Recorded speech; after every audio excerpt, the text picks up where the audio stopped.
All right, Wade, welcome back to the Jay Burden Show. How you doing, man? Great to be here. Thanks for having me again, man. Yeah, I'm glad to have you back on. Uh, I know I normally start off these shows with kind of a broad topic. This is no different.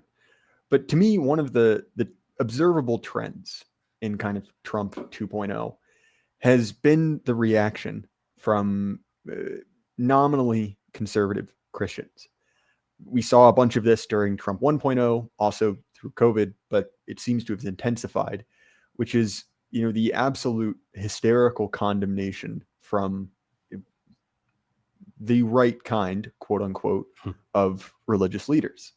And recently, very recently, as of the date of recording, Trump put out an executive order about law enforcement. And it was in all effect, it was basically just saying you actually have to enforce the laws, right? Nothing particularly controversial. But you've seen those same group of people losing their minds at this and others. And so I thought that would be an interesting thing to remark upon because, again, like I said, to me, I understand it from the out and out leftists, right? That's their bread and butter. It's what they do. I don't agree with it, but I understand it. But coming from, the more, I guess, shall we say, respectable Christians, right? The kind of mainstream, it's a much harder position to defend. So I've thrown a lot at you there, Wade. You can kind of start however you want. Yeah, it's interesting to me, mainly because leftism or progressivism generally has been, for my whole life and longer, the ideology of power.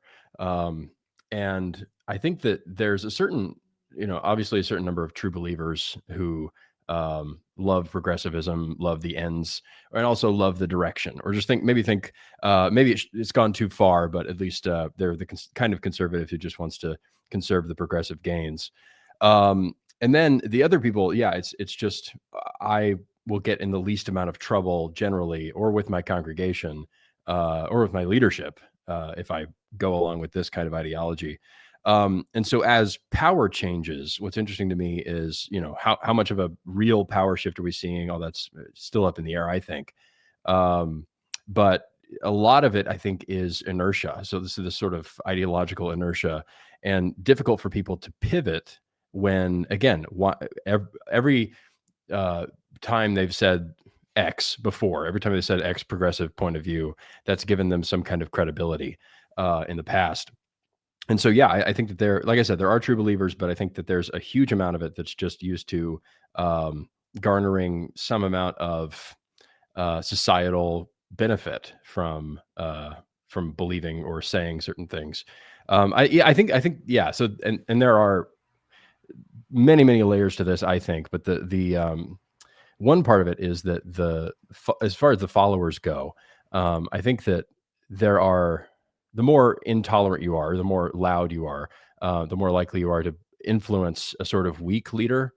And so those weak leaders will just sort of look for, if they can't get consensus, then they'll say the thing that gets people off their back. And a lot of times in churches, conservatives aren't the ones to complain. They're the ones to sort of leave quietly. And so and liberals, on the other hand, or sort of leftists or progressives, whatever you want to say, within a congregation, are more likely to speak out loud, to have meetings with pastors and lay out, cry in the meeting and that sort of stuff. And so there's a kind of leadership that is okay with that can handle that, and there's a kind of leadership that can't. And I think broadly, we just haven't cultivated the kind of courage and leadership that needs to be out there. And I say we, by that I just mean seminaries. I mean the church cultures. Most of the time, to become a pastor, most of the time, all you need to do is be nice enough and be interested enough in what happens at church. So like, I know people who said like, oh, I was just genuine. I had a good time at church. And so everybody told me I was called to ministry, or I didn't seem miserable. And so therefore people were like, you actually should work here for the rest of your life. Whereas rather than seeing them as like an engaged congregant. So I think it's a bunch of factors, and you threw a bunch at me. I've thrown a bunch out. But I think there's hopefully somebody can pick out some point that I've made there. I think another part of it, and you sort of see this in negative, is the hysterical reaction to quote unquote Christianity in the White House. Yes. If you look up the phrase theocracy, you will read, almost nothing else but kind of scathing critiques of the president and the people who he surrounds himself with. And look, don't get me wrong, I'm not really a MAGA guy. I'm not a huge democracy guy writ large, but I can recognize that this is an absurd situation.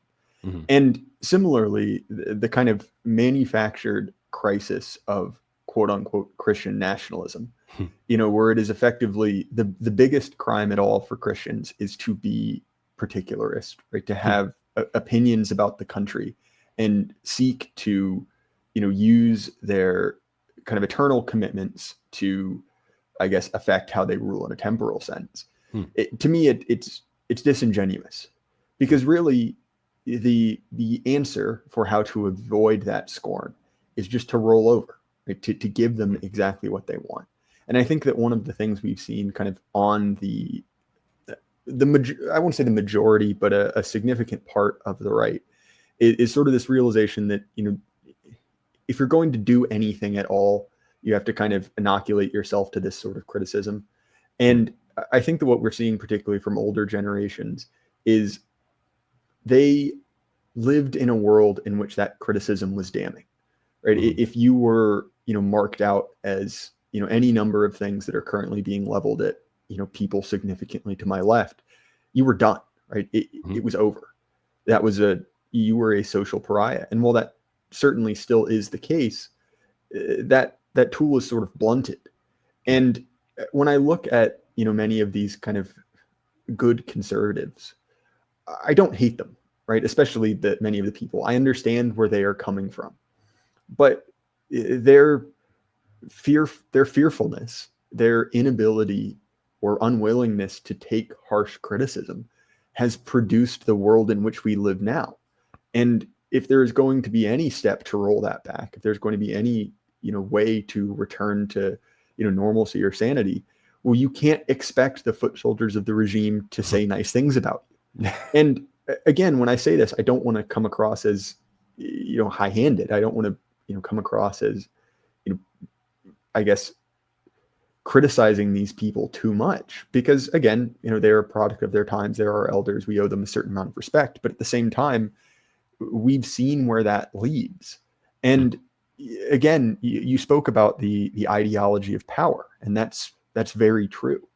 And one of the things that I constantly bring up, because I think it's very much true, is that, look, we're amidst the wreckage of a Christian society. And a great number of people were Christian because it was simply what you did. It was a socially acceptable thing. It conveyed certain benefits to you. Well, one, I would argue that's not really the case anymore. Maybe in deep red America, it still is. It's at best a neutral, but really, right, you can't compromise your way back to, being a kind of like chosen, I guess, a chosen, I guess, client of the regime. That's done. And just flopping on your back, right, trying to argue for scraps is not only ineffectual, it's incredibly embarrassing. Right. Yeah. I think that there's a kind of Christianity that the regime is okay with, and but it's the kind of Christianity that has very little impact on your life outside of the church building, and has no opinions about what might be going on outside of the church building, and also within the church building. I mean, we all lived through 2020. And so we lived in a place in a time where the state was telling us what people could do within the church building, and anybody who in the church made any kind of statement about how the world should be run even 3 feet outside of it, that's automatic, bad guy points. And one thing that I invite Joe Rigney on my podcast a lot, Dr. Joe Rigney, and he's written a couple of really great books about actually this kind of dynamic. And one of the things he says is that think of the name that you would not like people to call you. Like if somebody were to call you that name, it would be absolute devastation to you. And that's exactly what the bad guys are going to find. They're going to try to find that out, and then they're going to call you that name. And so being at some level, so the example that you can think of your own examples, but like the example that Joe uses is clarity. So he talks about like, I have a strong desire to be clear in what I'm saying. And so when people accuse me, or like they'll watch my videos and then all the comments will be like, you're not clear, you should have been clear about this, X, Y, and Z. That like is the closest thing that can get to him. But if he listens back and goes, no, it actually makes sense. I don't think I was obtuse in any way, or was trying to be vague. Then yeah, you can just operate. But yeah, that's just recognizing that there's a real hostility going on, that people will try to find something that you don't want to be called, and also to be the kind of spirit that is immune to that kind of criticism. And by immune, it's like maybe somebody has a point, maybe has somebody like, you were unclear in this, you can acknowledge that. But there's a different kind of weaponization that happens if your fears are so central to how you act. And yeah, so Joe's books, one of them is called Leadership and Emotional Sabotage. And the idea there is that for every act of leadership, there's an equal and opposite act of sabotage. And so what happens a lot of times is that leaders, evangelical leaders, whatever kind of leader, but the example here, I guess, is churches and political leaders in that sense. And if they lead, if they choose to say, no, this is how we're going to do things, then the emotional sabotage comes out. I mean, we see that with like somebody who is immune to that kind of sabotage was the great moment with JD Vance that everybody acknowledged was a great moment when Margaret, what's her face on 60 Minutes was saying like, here's this guy who came into the country illegally, or he may have been vetted or whatever. There was one particular guy who killed somebody or something. And he like Vance was just saying, I don't really care about all the details. I just don't want that guy in my country. And that was refreshing to people because it just showed like, okay, that guy is okay with saying what he wants and is okay with saying what he doesn't want, and is immune at some level to the idea that you shouldn't want anything and that you shouldn't have any kind of priority for America's people versus people who are outsiders.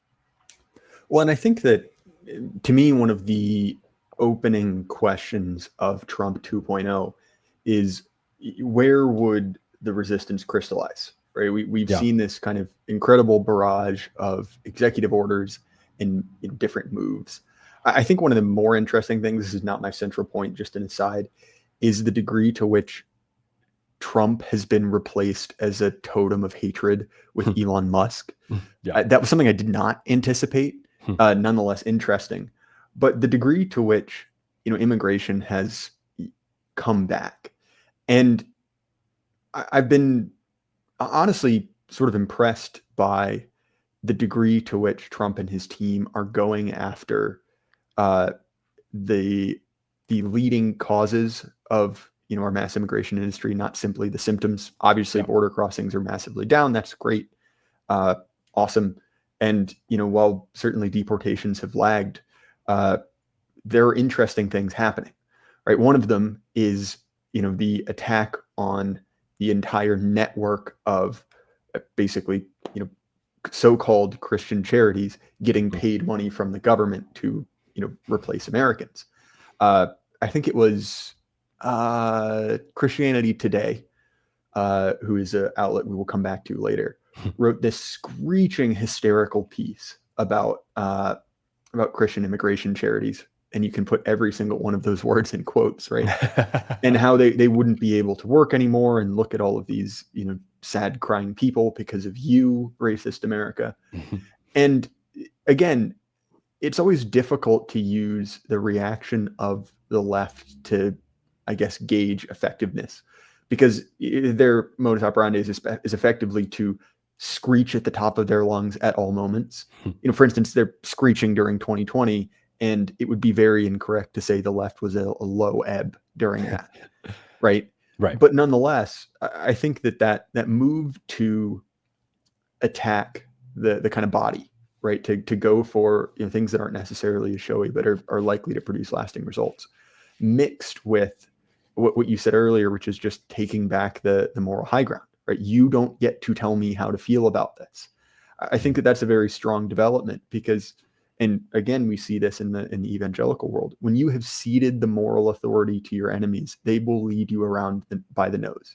And whether you see this in the SBC, any other three-letter church acronym, it's the same thing over and over again. Once you have ceded that moral legitimacy, you're done. They own you. And simply look at the legacy Protestant institutions, the Church of England. Pick your poison. They're all cooked, basically. Yeah, and what you mentioned about the kind of difference between the wins, I think that's key because there are we've had it for a long time, like the idea, like the Scott Adams thing, where it's like two movies on the same screen, and then now I think with social media, we're getting bombarded with, okay, this picture of a crying illegal is meant for the left. Okay, they have their pictures, and then we have our pictures and videos of people getting deported en masse with like a bunch of like guys in their mid-20s with shaved heads who are like yelling at the camera. And so like you can pick which image you like. But I think, yeah, all the stuff that you can't take a picture of is also huge. And yeah, I can, my hope is that a lot of the USAID stuff and different things like that can become public spectacles in a way that the USAID thing did. It's harder to take a picture of it, but they did message in a way that was taking a picture of I think there was a lot of the groundwork for like pulling out money from the USAID, and then they took the sign off. So there was a certain amount of like priming for this moment of yes, and then the sign's down. But those both are big deals, and I think a lot of it is a messaging problem because not messaging problem, but a messaging issue to be solved. How do you make something like we defunded X group feel the same way that a plane full of illegals feels?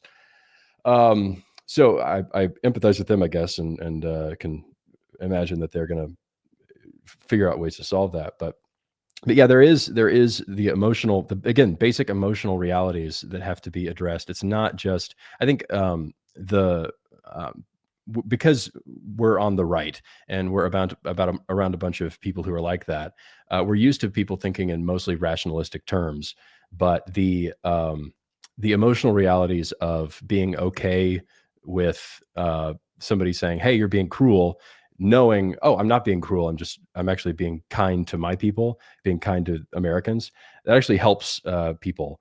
It helps people who are fans of Trump, and it also helps people become fans of Trump, where it's like, okay, I emotionally am okay with this, and I see somebody who is emotionally fine. Yeah, I think that point about providing the kind of moral legitimacy or moral cover is really important because, again, man is a social animal. Yeah. We have these instincts to react to social cues because for the vast majority of human history, they were well suited to your survival, right? I don't need to come up with an example. It's fairly obvious. But in this case, and this is very much right, the kind of story of modernity is your instincts are being weaponized against you. Yeah. All of the things that kept your ancestors alive will make you fat and retarded, right? Like, not to put fine a point on it. Sure. And this is another one, right? Where this incredible, I guess, kind of weapon of social scorn has been used to motivate people. And honestly, I think that if anything, Christians, people who are involved in charity and public, I guess, religious institutions, are incredibly sensitive to that, right? You would expect that those people would be more likely to to have a soft heart. And again, I think that if we can look at Trump as having done certain things, I think one of the biggest is expanding the scope of the possible, right? You can just do things. It's kind of a silly meme, but it's very much true. You can just get rid of Roe versus Wade. I mean, during my entire life, that was deemed to be impossible. During yours as well, right? It was considered to be settled and done. And all of a sudden, well, okay, that's on the table, that's up for debate. Similarly, even if nothing else, and I hope that these changes to immigration law are not reversed, but assuming they are, well, at the very least, we've been shown that it is possible. You can just say no. And while I hope to get more out of it, right, expanding the conceptual world, or the conceptual plane, right, what is deemed to be in play is huge. And I think providing that sort of moral legitimacy, providing a path to say you don't have to be a sort of American History X style skinhead in order to oppose these things, Right. is huge. And again, look, like I'm saying this is someone who is not like a self-styled Republican. It's not my crowd, but I look at these people and I love them. They're my people, and I'm glad to see them in a better spot than they would have been after a hypothetical 8 years of zombie John McCain, right? Yeah. And you mentioned earlier your point about people using our instincts or against us. I think that it happens at so many different levels that people, I don't know. Yeah, the best things about a country, I mean, I talked about this in a recent video. The honesty of a country and the trust of a country are things that can very easily be weaponized against them. And and I think that illustrates more a broader point about how, I mean, everybody in kind of, we can call it a feminized age, would understand that, that anger can be weaponized, or that hierarchy can be weaponized, or patriarchy, or those kinds of things can be used for destructive ends. But it's assumed that the sort of the more uh, feminine sorts of things, like empathy, kind-heartedness, that those are inherently good and can't be used against us. But and again, I'm not saying that men can't be kind-hearted or whatever, but we tend to think, again, we understand that there's no virtue or vice in the word anger, because we know, okay, you can be angry in the right way or the wrong way. And we have to be able to clarify that. But you also have to have say the same thing about compassion, that you can have virtuous compassion and evil compassion, the kind of thing that destroys you and destroys your family. And I don't think, I think that, again, we talked about Christian leaders. Christian leaders have tended to think in those terms, tend to think that, well, I don't want to be the overbearing leader, and they're so afraid of that they can't recognize when they're being the doormat leader. Yeah, and that's much is made of the distinction between foxes and lions, right? And I can't remember which Italian elite theorist came up with that model. It's been a while since I've gone through it. Yeah. But the idea is, one, right, the fox leads by guile. The lion is a military man, and you can find examples of both. Mhm. And in that analysis is the idea that each style has its excesses. When you have the excess of the fox type leader, as I would argue we have now, there's endless soft power, but no will to get something done. Things are simply managed forever, right? You have the UK is a good example. You have the pitfalls of a rapidly transforming multicultural society, and instead of fixing those in a way that would be completely legal within current United Kingdom law, I'll leave it at that. It's managed, right? We change the public perception. We focus more on a nudge unit, hypothetically, than solving the problem, right? We care more that people are not looking back in anger after the Manchester City bombing than making sure such a bombing doesn't happen again. Now, alternately, right, the lion style elite has their own, kind of, I guess, decay, where things become, incredibly stultified, they become ossified. You're just left with a, kind of a decadent monarchy, right? Okay, both of those things are bad. However, right, when those systems go bad, something will replace them. And while I don't necessarily see Trump as a lion by any means, I don't see him as being a sort of Red Caesar. I think it's very clear that the existing kind of power structure in America was past its sell-by date. It had deep inherent contradictions, to adopt a Marxian phrase, and something needed to be done about it, or else America would no longer be, a world empire. And I maintain, shall we say, a rather, I guess, cautiously optimistic view on the possibility of that. I think that there are some problems that are much, much deeper than the average bear would suppose. But nonetheless, right, in that, whether you want to call it masculine and feminine, or, fox, lion, whatever, right, there's a recognition that in each one of these things in moderation is a virtue. Taken to excess, it will ruin a society. And we are in a society that is fast approaching being ruined. And again, right, the great virtue of, the lion is to, in many cases, right, to come up with the King Solomon-esque solution, right? Okay, fine, we'll cut the baby in half. Now, obviously, this isn't a perfect analogy. Solomon wasn't literally trying to cut a baby in half, but point is, right, making a abrupt, in some ways uncomfortable decision, recognizing something that needs to be done. I'm not an economist. It seems to be what's happening with the economy. And again, right, when we look at, in this kind of evangelical world, one of the other things, and this drives me up the walls crazy, Wade, because look, I assume you grew up in this world similarly to myself, right? You know these people? The evangelicals, yes. Yeah, I know them They love to talk about persecution, right? Their own hypothetical persecution or the persecution of others. At least when I was growing up, right, during the Jihad, it was all about Muslims. Funny stories there for another day. But point is, right, there's always this hypothetical of, I would go to the pyre before I would, compromise on my values, or, this kind of grandiose language of, you need to get ready for persecution because it's coming. And then many of those same people, it's like, well, okay, your portfolio is down 15% since February. And it is chaos, right? Yeah. Oh, yeah. Many of these same people losing their minds. Because again, right, if you're a person who looks at these kind of changes to trade policy and recognizes, okay, like, this is uncomfortable, but something needed to be done. We couldn't simply, let the course continue as it were. And for me, that kind of dissonance between, stated and revealed preference, it drives me up the wall.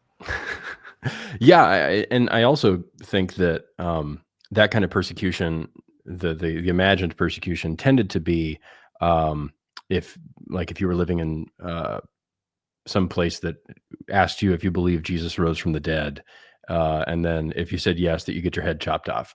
And so, okay, that's persecution for a distinctly. It's like a persecution for like an Apostles' Creed level view, and people didn't expect, or at least didn't prepare themselves for being persecuted for being normal, or even being lied about, or being something you're saying being characterized in a way that isn't true. And yeah, those are just very different instincts. So it's not like I would be rather than being persecuted for something, again, that like you could say it's a Sunday school answer, or being persecuted for something that you, I don't know, that you believe about government policy, or something you believe generally. Yeah, people didn't expect that kind of thing, and so they retreated from that, and many of them didn't. I think there are plenty of people who didn't, but they were at least surprised when it first hit, and that's a disservice, I think, to a lot of people. Is people thought, okay, I can imagine myself in the kind of place where I would be persecuted for this sort of thing. And so then, yeah, again, this hypothetical, almost fanfic of myself being the persecuted guy. But yeah, and rather than being persecuted for something that's actually controversial, and that is just maybe a truth of nature, that your own that your own country or world, or the people around you, the regime over you, hates for some reason. Yeah. So yeah, I guess I haven't drawn that exact distinction before, but being persecuted over things of, persecuted for things of grace and nature. We just weren't ready for the nature part. Well, and I think that goes back to that distinction between elites, right? The hypothetical persecution is the persecution of a lion, right? Someone like Nero, literally, Yes. right? The Yes. persecution of a lion, as I just belabor this point more, being tossed to the beasts. And that's very dramatic. Whereas the pressures that our current elite exert on us are much softer. It's social stigma, it's being made fun of in, different media products. It's low status is the weapon that they wield. And I think that kind of misattribution, right, of fantasizing about one has made people particularly weak to the other. Yeah. And I don't know if this might be hyper specific, but I have a family member who's core baby boomer, right? And it's interesting talking to him because he's a very, very conservative, Bible believing Christian. He was voted Republican since the 60s. And what's interesting to me about that is that even when talking to me, who is, I'll put it this way, not particularly concerned about liberal niceties, is constantly and almost reflexively checking up on himself. Like, oh, well, I don't mean this. I don't mean that. Basically kind of doing the self-censoring. And I don't want to, this is not a criticism. It's an observation. I think a big part of that is an ingrained habit, right? Yeah. Of being forced to live as, the butt of the joke, to live as the chosen whipping boy of the regime for your entire life. And again, it's an understandable reaction, but very clearly it is not the correct choice tactically. Yeah. I keep bringing up Joe Rigney, but he talks about the concept of the progressive gaze. So sort of this progressive over your shoulder, watching everything that you do. And maybe that's true more of some generations than others. Maybe they're just people are more used to it after a certain number of decades of living under that kind of gaze. But again, GAZE, I want to be clear. But with that kind of perspective, if there's some guy over your shoulder, then you can't really think. You've stopped yourself from even being able to express your own thoughts well. So it's not just that progressive is over your shoulder in a conversation and in a conversation with somebody who's more than sympathetic with your views, but also when you're by yourself and when you're writing out your thoughts, or when you're writing out an article that you'd like to share with people, or even just writing out thoughts privately just for your own, like in a journal. But if it is wild that the conscience at some level can be really easy to manipulate, and people can insert themselves into your own psyche. But that's, again, what power does. It just sort of lives around you for so long that you feel the pressure even when you're alone. 1984 references are, sort of all over the place now. But that is true, that you, if you start to live as if you're constantly surrounded by people who hate you, and you're constantly trying to justify your own beliefs and your own thoughts and your own actions with your family, the way you run your household, the church you go to, if you're constantly trying to, in your mind, justify that, then that's not a good psychological place to be. I have a friend who, when he was driving and he hit a yellow light, he would always pop his visor down so that he didn't see the red light. So he would charge through the light and pop the visor down so that he could tell the officer afterward that I never saw the red light. All I saw was yellow. And he did that. And I asked him, have you ever been pulled over and had to use that? And he's like, nope, but one day I'm going to be ready for it. But I can't imagine, again, just that kind of habit ingrained. It's so ingrained in you that if somebody were to say, hey, why didn't you pop your visor down? You'd have to go, oh yeah, just in case if, but yeah, that it puts authority, it puts power, again, just right over your shoulder constantly. And you can never be contemplative about something because you're always afraid of your own thoughts. Well, and that's a very neat definition for power, right? The ability to set the null hypothesis, right? The system of values for which everything is tested against. Mm-hmm. And honestly, in a weird way, you could almost say that the millennial progressive is a conservative in the sense that he has fully adopted the acceptable system of values for his age. Everything he is defending the status quo. And I think that's one of the other things that's made the last few months kind of funny, just conceptually, is that you have, a great number of people who are self-described, revolutionaries, radicals, socialists, communists, whatever you want, uh, is defending, Washington institutions. And look, that irony has never stopped them, Yeah. right? Pointing Right. that out is not some kind of kill blow. Yeah. But I'm not gonna lie, I do think it's very funny. Right. The self-described revolutionary saying, like, "Oh, you can't do that to the housing and urban development. Don't you respect our institutions of government?" Yeah. And again, right, the Yep. point is not merely to point out hypocrisy, but just to say, like, these people, and similarly, right, if we're attacking the moral legitimacy, if we are stepping out of their conceptual paradigm, inserting our own null hypothesis, well, attacking their kind of core myth of the resistance is very close to that, Right. because that's how these people self-conceptualize. They view themselves as the revolution in Star Wars, as Mhm. whatever the group of people in Harry Potter are called. I don't know. I've only seen the movies once, like 10 years ago. Point is, right, No, it's all of okay. these kind Yeah. of symbols You're a of good person. I got it. no, I just had very strict evangelical parents. But point is, right, like that, if we're talking about, like, well, okay, how do you get rid of this thing? Well, certainly some of it is basic power politics, right? Okay, Yeah. you're not allowed to do that anymore. You will go to jail if you break the law, pretty basic stuff. But another part of it is, to be honest, attacking that religion, right? Mm. That's kind of bizarre syncretic faith of, whether you want to call it, gay race communism, whatever, right? That Mm. system, that node of values, part of that is attacking its symbols and myths. We saw this in America. The attack on American identity has been going on for a very long time. The attack on our symbols has been going on for a very long time. And so, to be honest, right, like, turnabout is fair play. And so when you see their narrative, right, is weak, to quote, to quote Lenin, right, when you find mush, jab the bayonet, or close, or whatever he said. Yeah.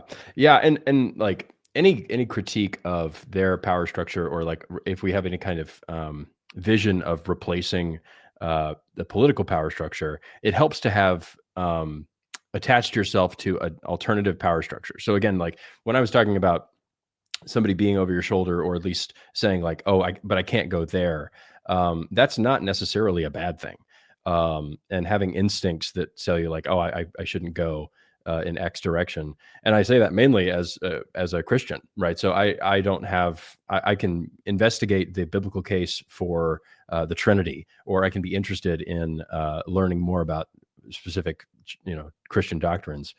And all the while keeping my faith intact, and not and going, well, no matter what is at the end of this line of inquiry, uh, like, it's not going to mean that God. I'm not going to become an atheist, because that would be cringe. But the beyond that, like, it would be a betrayal of what I see as a important authority and truth in my life. So, again, like, if having doubts about the current power structure and saying, "Hey, get off my shoulder, you progressive." There has to be some, like, again, I said the conscience has been replaced with that. Replacing it with an actual conscience has been formed by something that's much older than the modern progressive uh, power structure. Something that has more depth to it, and has been around longer, is really, I think, one of the ways for an individual to get out of that.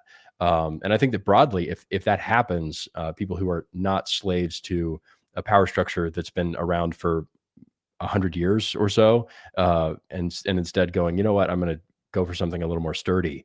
That liberates you in a way that helps you even build something that makes sense for the future. So any institution that comes afterward and has to earn trust is going to have to fall in line with the authority that's already there.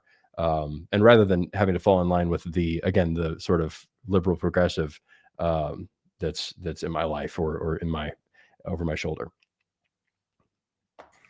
Yeah, and I think that if we're talking about the kind of baseline assumptions well, okay, I'll say this: the stated premises of modernity, and you probably see this most in the kind of radioactive wreckage of the IDW. It is the idea that all of these kind of parts of society are, or all of these parts of human existence are up for just equal, like the marketplace of ideas, right? The equal and open debate. And again, that is the mod, right? That is the kind of outer shell of an argument. And of course, that's not the case, right? They retreat to a very different system. But again, right, when we're talking about changing the conceptual paradigm, it's basically saying like, well, what is the acceptable scope for politics, right? What things are up for debate and what are not? And, whether you want to say the left and right, those terms are largely antiquated, or, our friends and our enemies, well, those are fundamentally different answers. And so again, it's why politics has gotten weird. And, many of our older friends are sort of out of the loop because they are pining for a time in which almost everyone agreed on what was up for debate, right? Even if there was, radical disagreement, there was at least enough cultural solidarity to say, this is the realm of politics. And so when people ask like, well, why has everything gotten so political? It's, well, we've changed the scope of politics, right? We have mutually incompatible views. You cannot both have, and I'm sorry, I got a little emotional, so I'm gonna have to pick YouTube friendly words here, right? But you cannot both have drag queen story time and a Christian polity, right? Those things cannot coexist. Right. And so, when we talk about that kind of like almost laughable premise of everything being up for the debate, it's like, well, okay, one, that might have been true during a very specific time. And even then, it was tightly controlled. It was basically a tactical move, right? It was a high-minded ideal you could throw out in order to, bring society to its knees, pretty much. And so, again, with all of these, right, these are like, politics has gotten nasty. And in order to, put the woke away, in order to get away from it, it's not going to stop. And so again, when I see a lot of the kind of like moral condemnation of Trump from evangelical leaders, it's oftentimes, put in the language of like, oh, he made everything so nasty, or, oh, he's so, effectively the uncoded answer is he's so low class. And the problem with that is like, well, it's okay. It's like, either you want this stuff to stop, either you want to fight it, or you want to be socially acceptable. But at this point in our current kind of landscape, those are mutually contradictory. You cannot have both. And so again, right, when we come back to this stated versus revealed preference, it really grinds my gears. Because to me, I actually understand, I have a great deal of sympathy for kind of Christian quietism, right? Which is the idea that, I am not concerned with the affairs of this world, so I will do my own thing. It's not the path I've chosen, I get it. But if you have these two claims, right, you're saying both, I will be a political actor and I am a Christian. I have these kind of eternal, I guess these eternal responsibilities. Well, the kind of like mealy-mouthed Christianity with water, as Lewis would have put it, reaction, it bothers me, and I'll leave it at that. Yeah. Well, and I think that there's also a sense in which any of the debates that we do have, we will only recognize. So all the debates we have are mostly parochial kinds of debates that only make sense now. And anytime somebody brings up political models or solutions, the kinds of debates that anybody would have been comfortable having in previous centuries become off the table. So I think a lot of times, yeah, we've now introduced quite a few topics of like, I mean, you mentioned democracy earlier. It's for some reason, it's heresy to bring up that democracy may not be a great idea. Again, turning everybody into a political actor it may make things a little bit more political, might make everyone political. And so that's something that is, because we're so historically unaware, that that kind of problem pops up. But I think, again, you mentioned, and the generational thing that you mentioned, I think is a huge deal because most Zoomers, if you're trying to convince a Zoomer that X is fake, that something out there is fake, you don't have to work too hard. So it can be an institution, it can be the stock market, it can be really anything that they look around and see. The job market, most of the relationship marketplace, XYZ is fake. But to convince older generations, millennials included, it's much more difficult to convince those people that something is fake. Gen X maybe not so much, but boomers and millennials especially tend to hold on to the kind of illusions of the 20th century and thinking that the 20th century was the place, the time when everything in the world got figured out. Okay, well, now we know how. Why did nobody think of doing money, using money this way before the 20th century? Why did nobody think of doing politics this way or running the world with any kind of the progressive vision of Woodrow Wilson? Why did nobody think? And our entire world is in the wake of this kind of way of thinking. So I think Zoomers and on are going to be much more comfortable talking about, again, political realities in a way that isn't trying to appeal to something that they see as basically phony. Well, and you see the truth in this by the drive to get Christians back on the plantation, so to speak. Yeah. Look at all of the attacks on Christian nationalism and the woke right. And I say this as someone who's not a Christian nationalist. It's not really my crowd, but it's very clear to me that those critiques are born out of a little bit of fear, right? Now, some of it's a fear of financial loss, right? A great number of these people are effectively conservative grifters who don't want to lose their pay pigs. But I think another one is that this kind of ideological plantation is very safe, and again, to adopt a kind of an analogy from the left, right? You cannot destroy the master's house with the master's tools. If you stay on that plantation, they will own you forever. And again, the reason I feel so confident in saying that is, look at the people who have followed in lockstep, right? Look at either the legacy American institutions, look at the churches, look at any number of these things that have simply followed along, and look at what they're doing now. Their corruption cannot be understated. I'll leave it at that. Yeah. And your point earlier about money is a big deal. And I'm curious how money continues to flow now. I assume that as far as these leadership groups go, I mean, I saw a tweet recently about TGC, which is big in the sort of reformed evangelical space, sort of a pop reformed evangelical thing. And it was, people think of them as being on the way out, mainly because their online traffic is down. But the conference is full of people. And so I think there are some people who are just unaware of what's going on online and are therefore unaware of kind of directional, where things are going directionally. But again, I think the generational piece seems big to me, mainly because I think that people are unaware of how much of people's life and the possibilities that they see in the world, or the possible debates that they see as being legitimate, have been vastly expanded on the internet.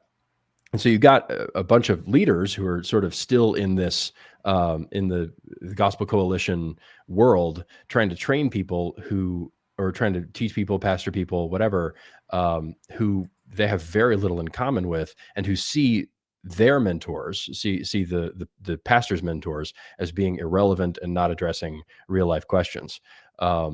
So, and again, I don't know how full the pews are at some of these churches, but I know how full the conference is. So I sympathize though with the the generation that came up and like graduated high school during COVID, and sorry to mention the unnameable disease on your channel, and then like went to college during the Biden administration, and so again, the money thing is interesting to me. I'm curious where that, if that's the same in 10 years. I can't imagine it is. But as people age out of being able to support, or maybe that everybody will just leave all their money to these legacy evangelical institutions and they'll just go on forever with boomer money. I have no idea. Well, and I'm actually glad you brought that up. The money, we mentioned Christianity Today, right? Mm-hmm. Who I believe got quite a lot of money from USAID. And again, when we talk about this operation to keep our people on the plantation, so to speak,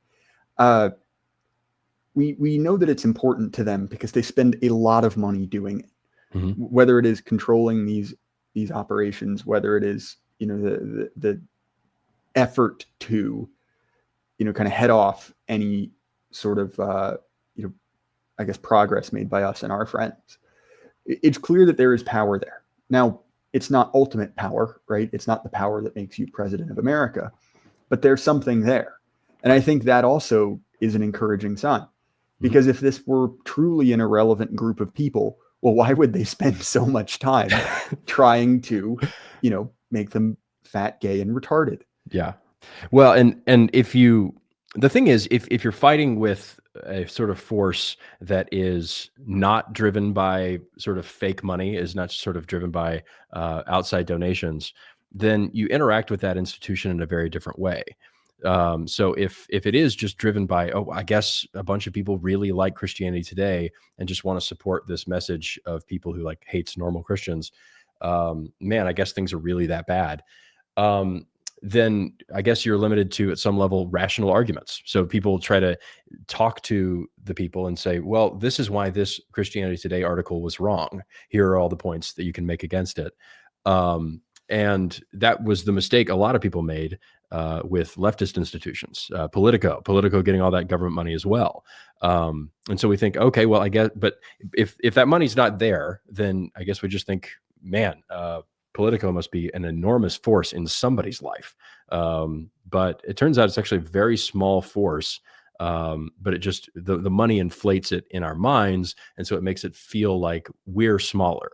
And it makes it feel like our conclusions are insane. If I disagree with if I disagree with the article from Christianity Today that says that illegals are actually better than citizens or whatever, or like illegals should be president, whatever they're writing over there, I'm not reading it.